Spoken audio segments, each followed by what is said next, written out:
Assalamualaikum warahmatullahi wabarakatuh. Bagaimana kabar hari ini? Sehat kan?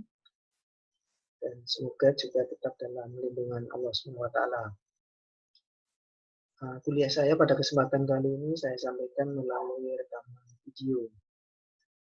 Semoga dengan rekaman video ini kita tetap bisa menjadi pembelajaran, kita tetap bisa mendapatkan ilmu, dan semoga teman-teman sekalian, mahasiswa-mahasiswa saya dalam keadaan sehat, dalam keadaan mendapatkan lindungan dari Allah SWT. Amin. Tema yang akan saya bahas pada kesempatan kali ini yaitu dasar transaksi di dalam ekonomi Islam. Tema ini, dasar transaksi di dalam ekonomi Islam ini masih berkaitan dengan tema awal, paling awal yang saya sampaikan di dalam perkuliahan saya. Di awal perkuliahan saya menyampaikan tentang sistem ekonomi Islam atau yang di dalamnya terdapat fondasi ekonomi Islam. Fondasi di dalam ekonomi Islam, masih ingat kan? Yaitu ada 3 hal atau ada 3 poin, 3 fondasi. Apa saja fondasi dalam ekonomi Islam itu? Yang pertama tentunya adalah akidah. Akidah, yang kedua adalah syariah, dan yang ketiga adalah akhlak. Di dalam akidah tentunya juga masih ada isinya. Apa isi di dalam akidah itu? Tauhid. Kita harus bertauhid kepada Allah SWT. Juga terdapat 3 juga. Tauhid rububiyah, tauhid uluhiyah, dan tauhid asma wa sifat. Dan yang kedua adalah syariah atau hukum-hukum di dalam kita menjalankan agama Islam yang berpedoman pada Al-Quran dan Al-Hadis. Dan yang ketiga yaitu akhlak. Akhlak ada akhlakul karimah dan akhlakul mahdah. Akhlak baik dan akhlak buruk. Bagaimana kita terhadap teman kita, akhlak kita terhadap orang tua kita, orang yang lebih tua. Kalau yang sering kita gunakan istilah di dalam kita juga ada sopan santun. Nah, itu juga termasuk di dalam akhlak. Unggah-ungguh, sopan santun. Ini yang terkadang di dalam generasi saat ini itu sering terabaikan. Sikap terhadap anak terhadap orang tua, anak terhadap kawan, teman, akhlak terhadap guru terhadap atasannya, pimpinannya, murid terhadap gurunya, dan sebagainya. Nah, maka dari itu, belajar dari situ kita bisa nanti ke depan juga bisa menerapkan di dalam kehidupan kita. Tentunya itu sudah kita pelajari sejak kecil dulu kan ya. Bagaimana orang tua kita mengajarkan kita tentang sopan santun tersebut. Nah, ini juga akan berdampak pada kehidupan di dalam ekonomi. Di dalam ekonomi, bertransaksi, jual beli, itu juga tetap harus menggunakan akhlak. Dan ketiga poin ini juga tidak boleh berjalan sendiri-sendiri, harus berjalan berdampingan sama-sama. Nah, maka dari itu, karena tema sistem ekonomi Islam atau di dalam pondasi ekonomi Islam ini juga berkaitan dengan materi pada kesempatan kali ini atau dasar transaksi dalam ekonomi Islam, maka saya yang pertama yang akan saya bahas terkait dengan dasar transaksi dalam ekonomi Islam itu adalah perintah bekerja secara profesional. Perintah bekerja secara profesional ini tentunya diawali dengan adanya sebuah pekerjaan.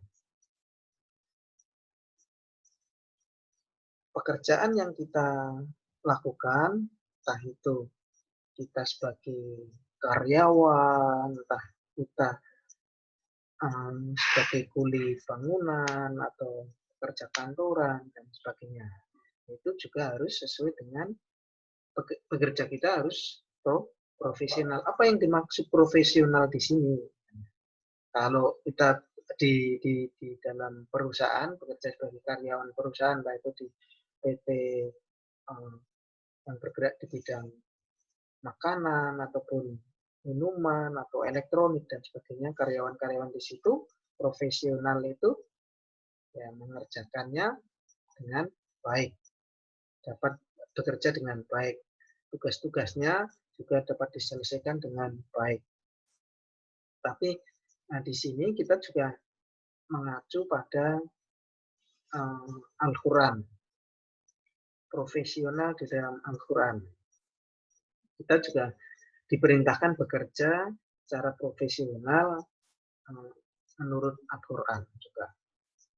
Dalam Al-Quran itu disampaikan dalam surat Al-Jumu'ah ayat 10 itu tentang bekerja secara profesional. Nanti bisa dibuka setelah melihat video ini terkait dengan isi kandungan di dalam Al-Quran surat Al-Jumu'ah ayat 10. Apa isi kandungan Al-Quran surat Al-Jumu'ah ayat 10 tersebut? Nah, yang artinya bahwasanya apabila telah ditunaikan sembahyang, maka bertebaranlah kamu di muka bumi dan carilah karunia Allah dan ingatlah Allah dengan banyak-banyak supaya kamu beruntung. Dengan mengingat Allah, dengan mencari karunia Allah, maka dianggap ini menjadi golongan yang beruntung. Nah, di dalam surat Al-Jumu'ah itu, kalau kita sudah selesai menjalankan kewajiban kita seperti sholat dan sebagainya, perintah-perintah Allah, kita diminta untuk bertebaran di muka bumi. Maksud dari bertebaran di muka bumi ini adalah kita diperintahkan untuk bekerja. Nah, bekerja kita juga harus secara profesional. Bekerja secara profesional di sini tentunya ya untuk mencari karunia Allah Subhanahu wa taala. Mencari karunia Allah Subhanahu wa taala. Dan di dalam bekerja kita harus selalu mengingat Allah. Nah, ini harus selalu mengingat Allah inilah yang menjadi profesional kita. Kenapa? Karena kalau kita mengingat Allah, tentunya apa yang kita lakukan itu akan menjadi halal, akan menjadi berkah. Nah, ini ya kaitannya dengan profesional, kaitannya dengan keprofesional kita dalam bekerja. Dengan mengingat Allah, dengan mencari karunia Allah, itu tentunya pekerjaan yang akan kita lakukan itu akan profesional, akan sesuai dengan kaidah-kaidah yang berlaku. Karena kalau kita bekerja mengingat Allah, oh ini benar atau salah ya yang saya lakukan, tentunya akan seperti itu kan ya, pekerjaan-pekerjaan kita yang akan kita lakukan. Tapi kalau kita sudah lalai untuk mengingat Allah, ya, akhirnya apa? Terjadi korupsi, terjadi penyelundupan. Korupsi tidak hanya dilakukan oleh orang-orang yang elit saja. Pekerja kasar, bangunan, pekerja karyawan itu juga bisa melakukan hal-hal seperti itu. Nah, itu akhirnya dia tidak bisa bekerja secara profesional. Nah, perintah Allah bahwasanya di sini jelas bahwasanya kita diminta untuk bekerja secara profesional. Mencari karunia Allah dan selalu mengingat Allah. Dan yang kedua, bekerja untuk kebaikan.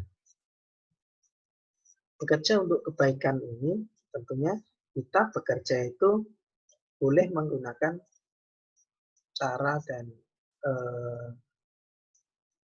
apapun yang bisa kita lakukan, tetapi cara-cara yang kita lakukan itu tentunya harus sesuai dengan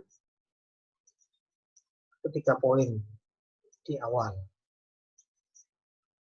Pondasi di dalam ekonomi Islam harus tidak boleh ditinggalkan. Nah, maka dengan seperti itu, bekerja kita tentunya akan membawa kebaikan. Kebaikan untuk keluarga kita, kebaikan untuk masyarakat, dan lain sebagainya. Walaupun memang di dalam kehidupan kita, ya terjadi ada si kaya dan ada yang si miskin. Ada kaya dan ada si miskin. Pekerjaan-pekerjaan yang kita lakukan, yang menganggap mungkin sebagai pekerja bangunan itu akhirnya menganggap dirinya sebagai orang miskin atau merasa kekurangan. Dan yang bekerja di kantoran itu merasa dirinya punya atau dianggap kaya. Nah, itulah karunia-karunia Allah, pekerjaan-pekerjaan yang kita terima melalui rezeki yang kita terima melalui pekerjaan-pekerjaan tersebut. Akhirnya terjadi ada di dalam masyarakat kita ada yang kaya dan ada yang miskin. Nah, di dalam Al-Quran itu juga bisa kita lihat kenapa ada yang kaya dan kenapa ada yang miskin. Nah, nanti dibuka lagi ya. Setelah tadi membuka surat Al-Jum'ah, ayat 10, nanti bisa disambung membuka surat An-Nisa ayat 32. Nah, di situ memang ada pembahasan terkait dengan ya bagian antara orang laki-laki dengan orang perempuan itu memang ada perbedaan. Maka dari situ di dalam masyarakat kita juga terjadi ada yang kaya dan ada yang miskin. Maka dari itu jangan iri terkait dengan rezeki yang telah kita terima itu ya, yang telah kita terima. Tentunya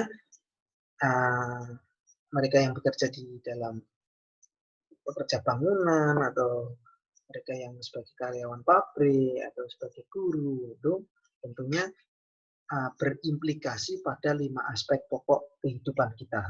Karena pekerjaan itu untuk kebaikan. Kalau bekerja kita itu adalah untuk kebaikan.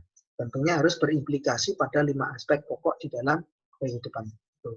Apa implikasi 5 aspek implikasi di dalam kehidupan itu? Tentunya adalah 1, agama, jiwa, akal, keturunan, dan harta benda.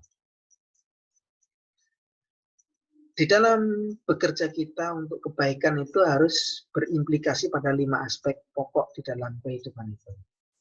Bekerja kita harus tetap menjaga agama, bekerja kita harus juga menjaga jiwa kita, bekerja kita juga harus menjaga akal kita, bekerja kita juga harus menjaga keturunan kita, dan juga menjaga harta benda kita. Dengan kita bekerja secara profesional, dengan kita bekerja untuk mencari kebaikan, tentunya juga pekerjaan kita itu adalah untuk menjaga agama kita. Kalau kita tidak melakukan korupsi, penyelewengan, tentunya itu juga salah satu menjaga agama kita. Dan juga menjaga jiwa kita. Kenapa? Kalau kita memakan harta yang haram, tentunya itu harta yang kita makan itu, harta yang kita konsumsi akhirnya akan mempengaruhi jiwa kita, juga akan mempengaruhi akal kita. Begitu juga di dalam keturunan kita. Kenapa itu akan mempengaruhi sampai pada keturunan juga? Ya, karena rezeki yang kita berikan untuk anak-anak kita itu juga dari harta yang haram, maka akan mempengaruhi pada keturunan kita. Kalau kita memberikan harta yang nafkah untuk keluarga kita, untuk anak-anak kita dengan cara yang halal, dengan cara yang benar, maka akan tumbuh menjadi anak-anak yang soleh, anak-anak yang baik. Tentunya pendidikannya juga tahu tentang agama. Ya. Itu juga menjaga keturunan. Menjaga keturunan. Dan yang terakhir yaitu menjaga harta benda. Dengan kita bekerja untuk mendapatkan kebaikan, bekerja secara profesional, nah itu juga akan menjaga, tentunya juga bisa menjaga harta benda kita. Dengan cara apa? Ya, di dalam harta benda kita itu ternyata juga ada sebagian hak untuk orang-orang miskin dan kaum duafa. Maka di sini tadi ada si kaya dan ada si miskin. Kenapa ada kaya dan ada yang miskin? Dengan adanya si kaya, maka si kaya bisa memberikan zakatnya untuk si miskin itu. Nah, ini juga termasuk menjaga harta benda kita. Karena apa? Karena di dalam harta yang kita terima dari Allah Subhanahu wa taala itu ada sebagian hak untuk fakir dan miskin. Nah, ini termasuk menjaga harta benda kita. Nah, maka dari itu di sini disebut dengan bekerja untuk mencari kebaikan. Nah, bekerja untuk mencari kebaikan itu tentunya harus tetap menjaga pada 5 aspek pokok kehidupan itu ya. Menjaga agama, menjaga jiwa, menjaga akal, menjaga keturunan, dan menjaga harta benda. Ya, terkait dengan hal ini, tentunya bisa kita lakukan dengan bekerja secara profesional ini, berkaitan dengan yang awal saya sampaikan tadi. Tentunya ini bekerja untuk mencari kebaikan. Nah, kita masuk pada aspek dalam transaksinya. Aspek dalam transaksi tujuannya adalah untuk menjaga kemaslahatan di dalam kehidupan kita. Transaksi itu kan tadi saya sampaikan adanya perpindahan, ya seperti jual beli ya. Kita ke toko membeli sepeda itu kan perpindahan dari penjual ke pembeli. Perpindahan kepemilikan yang tadinya miliknya toko-toko, miliknya orang lain, sekarang pindah kepada kita. Nah, aspek dalam transaksi yang tujuannya adalah untuk menjaga kemaslahatan ini, tentunya juga kita harus memperhatikan dasar transaksi dalam ekonomi Islam itu tadi. Nah, aspek dalam transaksi ini ada 4 rukun, atau yang sering kita dengar adalah akadnya. Ada akadnya, harus ada perpindahan itu harus ada 4 unsur, ada unsur-unsur yang harus dipenuhi. Sehingga biar transaksi itu benar-benar ya halal atau benar-benar legal, benar-benar saling ada kesepakatan, sehingga tidak menimbulkan kerancuan, tidak menimbulkan perselisihan. Makanya dari itu tujuan dalam transaksi ekonomi syariah itu adalah menjaga kemaslahatan. Maka dari itu 4 unsur ini, 4 rukun akad ini harus dijalankan. Yang pertama adalah 4 rukun akad itu adalah satu subjek perikatan atau ada subjeknya, Ada yang kedua ada objeknya. Yang ketiga ada bentuk kesepakatannya.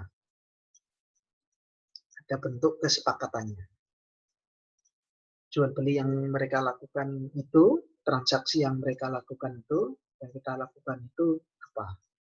cash atau tunai. Nah, itu kan juga ada cash atau kredit maksud saya, cash atau kredit. Kesepakatan mereka yang akan kita lakukan itu, mereka lakukan dan atau kita lakukan itu. Dan ada tujuannya.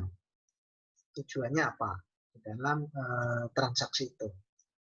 Kalau kita melakukan jual beli ternyata yang bisa saya contohkan misalnya ya bahan-bahan yang yang halal tapi dijual untuk diproduksi menjadi barang-barang yang haram atau barang-barang yang dilarang. Ini kan tujuannya sudah tidak benar, makanya rukunnya juga hilang atau tidak terpenuhi. Sehingga hal ini di dalam transaksinya tidak memenuhi 4 rukun akad. Kan ada kan ya menjual anggur. Anggur kan buah anggur itu kan halal, tapi ketika dijual ke pabrik yang memproduksi minuman keras dan minuman keras itu dijual untuk hanya untuk mencari keuntungan, akhirnya dikonsumsi, akhirnya kan minuman keras kan memabukkan kan ya, sehingga menciptakan ya kegelisahan di masyarakat. Karena kalau sudah mabuk itu ya hilang kendali. Maka dari itu, nah kalau tujuannya sudah seperti itu juga tentunya ini tidak memenuhi 4 rukun akad itu. Tujuannya itu juga penting. Selain subjek, objek, dan bentuk kesepakatannya. Tentunya tujuannya juga harus sesuai dengan kaidah atau harus sesuai dengan ya Al-Quran dan Al-Hadis itu. Al-Quran dan Al-Hadis itu. Nah, itu jual beli ketika memenuhi 4 unsur itu tentunya itu jual beli yang benar. Jual beli yang benar dalam ekonomi Islam, di dalam transaksi kita, di dalam jual beli kita. Nah, ini tentunya berkaitan dengan sistem ekonomi Islam. Nah, kalau ketika pondasi itu juga terapaikan, tentunya itu juga akan kita laksanakan.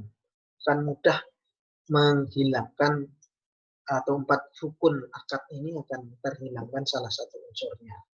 Ya, walaupun hanya sekedar tujuannya, tapi ini menjadi jual beli yang tidak benar karena tidak mempunyai 4 rukun akad itu: subjek, objek, kesepakatan, dan tujuannya. Nah, kalau kita sudah mengetahui terkait dengan jual beli yang benar yang harus memenuhi 4 rukun itu, subjek, objek, bentuk kesepakatan, dan tujuannya itu, maka kita juga bisa mengetahui jual beli yang batil. Jual beli yang batil itu seperti apa?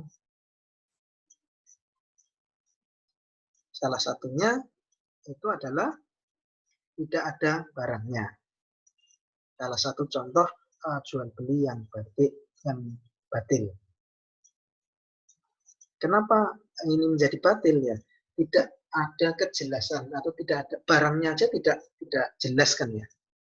Tidak jelas. Ini kan atau barangnya tidak ada. Ini kan tentunya si pembeli ini menjadi rugi. Maka dari situ ini disebut jual beli yang batil. Karena tidak ada barangnya kok dijual belikan. Apa yang dijual belikan? Ya berarti kan dia menipu konsumen.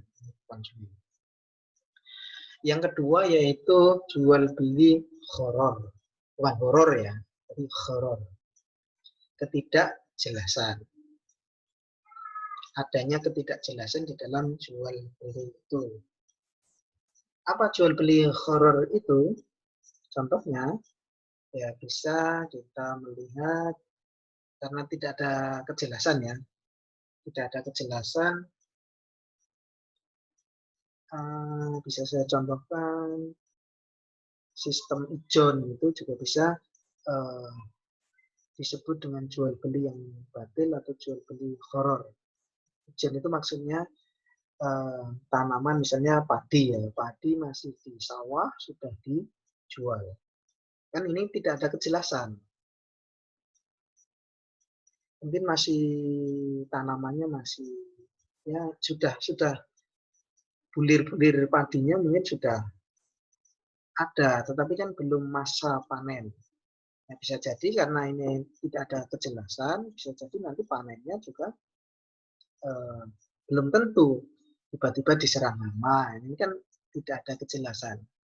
Makanya di sini juga termasuk transaksi yang batil. Horor ini termasuk transaksi yang batil karena tidak ada kejelasan. Belum waktunya panen kok sudah dijual. Atau menjual mangga masih ada di dalam pohon, masih pentil-pentil sudah. Karena tahu ya biasanya kalau musim mangga itu memang laris. Karena biar dapat dagangan, akhirnya manggamu tak beli ya. Itu kayaknya kok lebat sekali. Buahnya juga, mangganya juga termasuk mangga yang manis. Ya masih di dalam pohon sudah dibeli. Nah ini juga belum tentu menjamin nanti di akhir masa panen itu panen. Bisa jadi nanti ya banyak uletnya dan sebagainya. Akhirnya kan ada salah satu dirugikan. Ini transaksi yang disebut dengan transaksi horor.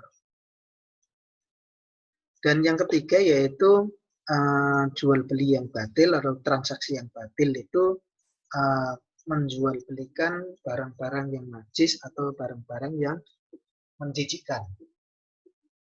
Kalau barang-barang yang najis dan menjijikkan itu dijual belikan, itu juga termasuk transaksi yang batil. Apa jual beli yang menjijikkan? Apa yang najis? Kalau ada jual beli sarem ya, jadi apa? Ketika menyembelih ayam, menyembelih kambing itu kan darahnya kan biasanya ngalir kan ya, ngalir. Terus tapi kita tampung dan kita olah menjadi makanan. Nah, itu kan termasuk menjijikkan. Nah itu juga jual beli yang batil. Selain barangnya haram, itu juga jual beli yang batil juga karena barangnya adalah barang yang menjijikkan.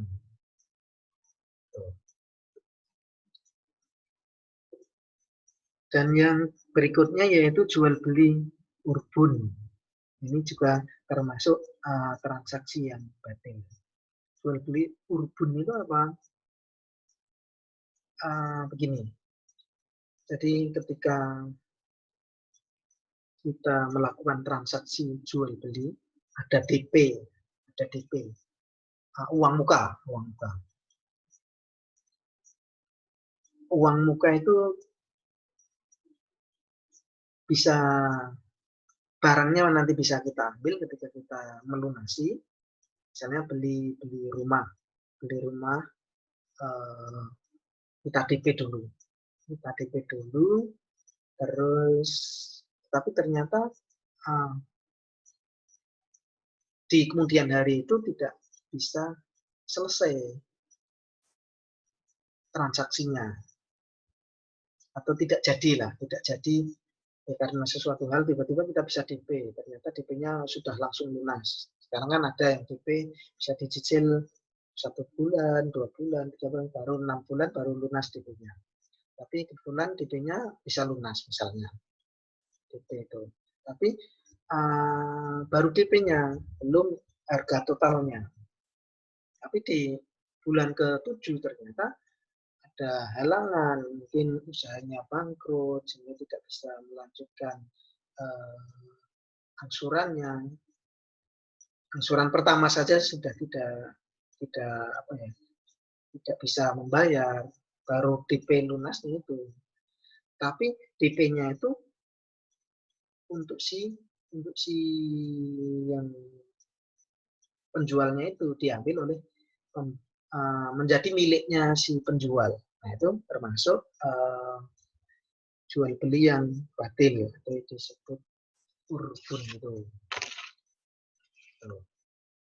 Itu terkait dengan jual beli yang batil.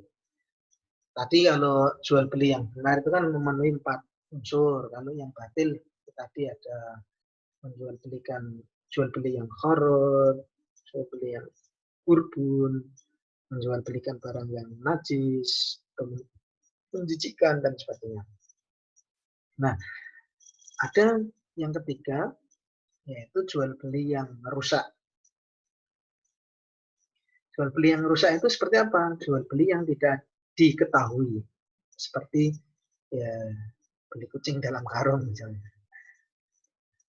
Barangnya tidak tahu atau ini kan jual beli yang tidak diketahui itu maksudnya barangnya mungkin tidak diketahui, harganya belum diketahui juga, pembayarannya juga tidak diketahui juga. Ini jual beli yang rusak.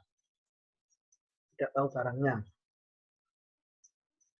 Hanya dapat informasi, sepeda misalnya. Ya langsung dikirim, tetapi tidak tahu barangnya. Oh ternyata sepedanya sudah sepeda yang rusak. Itu kan ini menjadi jual beli yang rusak juga. Tidak tahu harganya, tiba-tiba dikirim, tapi ketika disuruh bayar langsung tagihannya cukup besar dan tidak masuk akal. Nah ini kan tidak tahu harganya, dan tidak tahu penyerahannya kapan. Itu juga termasuk jual beli yang rusak. Dan yang kedua jual beli yang rusak yaitu jual beli dengan syarat. Kenapa jual beli dengan syarat ini juga menjadi jual beli yang rusak? Misalnya ya, saya mau menjual mobil, saya mau menjual motor, saya mau menjual rumah.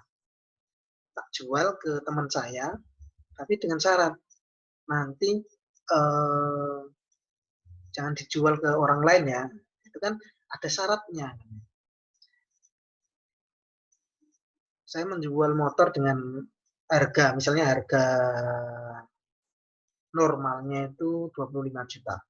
Tapi saya hanya jual 10 juta karena ke teman saya sendiri. Tapi dengan syarat itu tadi, jangan dijual ke orang lain.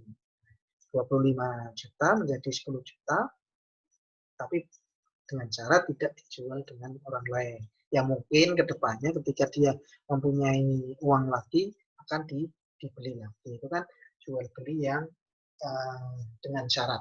Dan ini menjadi jual beli yang transaksi yang merusak. Dan yang ketiga yaitu jual beli yang belum dilihat.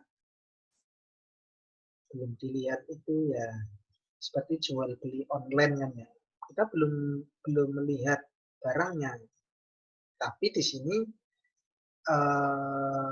ada beberapa pendapat Imam Hanafi ada yang membolehkan. Ketika apa? Ya kita si barang-barang yang dijual itu ada gambarnya, ada ciri-cirinya, itu diperbolehkan.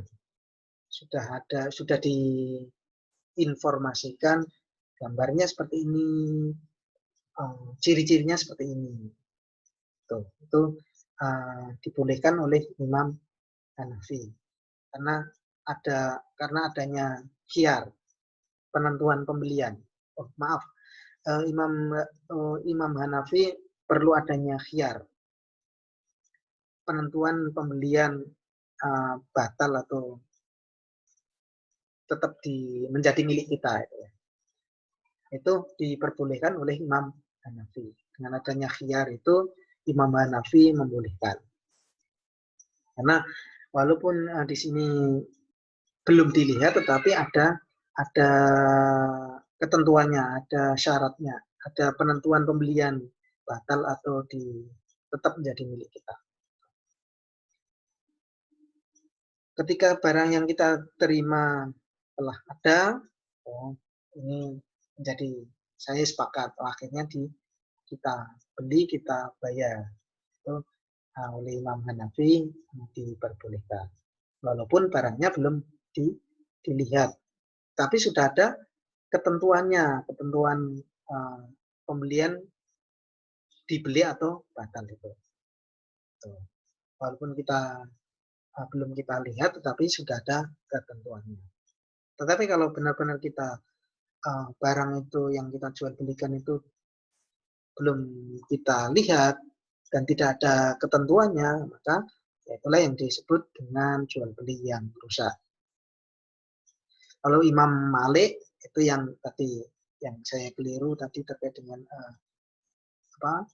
ada gambar, ada ciri-cirinya. Biasanya kalau jual beli online itu kan kita menyampaikan gambarnya, kita menyampaikan ciri-cirinya.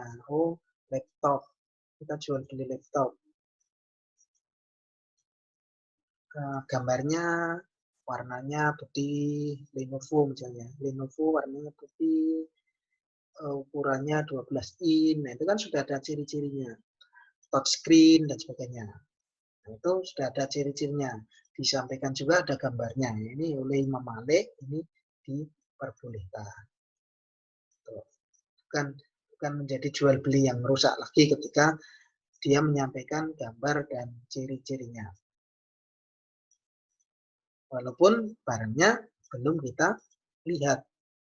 Kalau mau melihat secara langsung ya itu jual beli langsung, ya kita ke tokonya. Tentunya kita akan bisa melihat secara langsung. Tapi kalau jual beli online, kita menyampaikan gambar, kita menyampaikan ciri-cirinya sesuai, ternyata dikirim juga sesuai, nah itu juga menjadi ya diperbolehkan oleh Imam Malik. Ya. Itu jual beli yang diperbolehkan. Tapi kalau belum dilihat, tidak ada ciri-cirinya, tidak ada gambarnya, itu menjadi jual beli yang rusak. Yang keempat yaitu terkait dengan jual beli yang rusak, yaitu jual beli ainah. Apa jual beli ainah ini? Meminjam tetapi meminjam atau berutang. Maksudnya bagaimana jual beli ainah ini? Misalnya saya mempunyai usaha mempunyai warung, mempunyai swalayan, tapi membutuhkan dana segar untuk meningkatkan usaha saya. Sehingga saya menjual ke bank biar mendapatkan dana tunai, menjual ke bank. Tetapi saya membeli lagi dengan sistem kredit. Itu juga menjadi jual beli yang rusak. Jadi saya menjualnya dibeli secara cash oleh pihak bank karena biar saya mendapatkan dana segar atau dana talangan, bukan dana talangan ya dana cash ya, sehingga saya bisa mengembangkan warung saya, toko saya itu. Tapi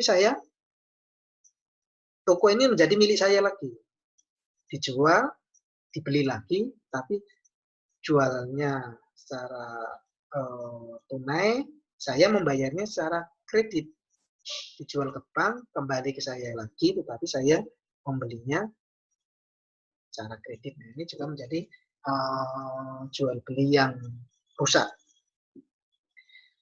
Dan yang kelima yaitu jual beli anggur untuk minuman keras. Oh, ini yang saya sampaikan tadi. Yang saya sampaikan tadi terkait dengan ya ini menjadi jual beli yang rusak juga, jual beli anggur untuk minuman keras. Tapi kalau ya untuk buah-buahan kita petani anggur, kita jual beli dengan buah, kita setorkan ke toko-toko buah, itu kan berarti kan untuk jual beli untuk buah kan ya, bukan untuk diproduksi menjadi minuman keras. Tapi yang boleh karena anggur itu termasuk buah yang halal. Tapi kalau sudah difermentasi, sudah diolah menjadi minuman keras, nah itu anggur yang berubah menjadi haram karena sudah ada fermentasinya. Terakhir, jual beli yang merusak yaitu jual beli dalam satu transaksi. Bagaimana jual beli dalam satu transaksi ini? Ada dua syarat di dalam satu transaksi. Ada dua syarat di dalam satu transaksi. Ini jual beli dalam satu transaksi. Nah, itu mungkin terkait dengan tema pada kesempatan kali ini, dasar transaksi di dalam ekonomi Islam. Ada jual beli ya, yang kita bahas lebih ke transaksi jual beli. Ya, jual beli yang benar, jual beli yang batil, jual beli yang rusak. Nah, kalau mau melakukan transaksi yang benar ya 4 rukun itu harus terpenuhi. 4 rukun itu harus terpenuhi. Subjek, objek, kesepakatan, dan tujuan perikatan. Tujuan daripada jual beli itu apa? Nah, selain itu, tambahan sedikit terkait dengan tema dasar transaksi dalam ekonomi Islam, yaitu tentang konsumen. Nah, ini juga sebenarnya termasuk pembahasan di dalam hal ini juga. Konsumen. Yang pertama, kita juga dalam transaksi itu juga harus melihat dari sisi konsumen. Perhatian konsumen. Perhatian konsumen. Kenapa? Ya, karena konsumen itu yang akan membeli barang-barang kita, produksi apa yang kita produksi itu tentunya yang akan mengkonsumsi adalah konsumen itu sendiri. Makanya perlu ada perlindungan konsumen. Yang kalau kita membeli makanan ya atau susu, Indomie dan sebagainya, biasanya kan ada komposisinya, ada bahan-bahannya yang digunakan. Pencantuman bahan-bahan itu termasuk memberikan informasi kepada konsumen. Apalagi di zaman sekarang ini, zaman yang sudah cukup pinter, zaman yang cukup berkembang, itu masyarakat lebih cerdas lagi di dalam mengkonsumsi barang-barang yang diproduksi oleh perusahaan-perusahaan itu. Nilai gizi saja sekarang mulai diperhatikan. Kandungan gizi yang ada di dalam kemasan-kemasan. Nah, itu termasuk perlindungan konsumen. Kita menyampaikan kepada konsumen. Oh, makanya di dalam perusahaan-perusahaan itu sering mencantumkan label halal. Nah, itu salah satu untuk melindungi konsumen juga, memastikan bahwasanya barang-barang yang jual belikan itu benar-benar sudah halal. Itu memperhatikan konsumen. Terus sekilas terkait dengan konsumen kita. Ya, terkait dengan tadi, nyambung di awal tadi, konsumen juga harus diperhatikan juga. Terkait dengan akhlaknya tadi, yang mau beli ke warung kita, yang akan masuk ke toko kita, dan sebagainya, itu terkait dengan akhlak, karena konsumen juga dianggap sebagai raja kan ya, mentang-mentang pakaiannya lusuh tidak diterima, ya, itu kan tidak menjaga konsumen juga. Akhirnya apa? Ya, akhirnya konsumennya kabur kalau seperti itu. Tidak ada perlindungan, tidak ada akhlak yang baik untuk konsumen. Oke, mungkin itu saja materi dari saya terkait dengan dasar transaksi dalam ekonomi Islam. Cukup sekian dari saya, semoga materi kali ini menjadi bekal kita menjadi ilmu kita dan semoga menjadi kebermanfaatan bagi kita semua dan menjadi ilmu yang bermanfaat pula bagi kita semua. Amin. Terima kasih. Assalamualaikum warahmatullahi wabarakatuh.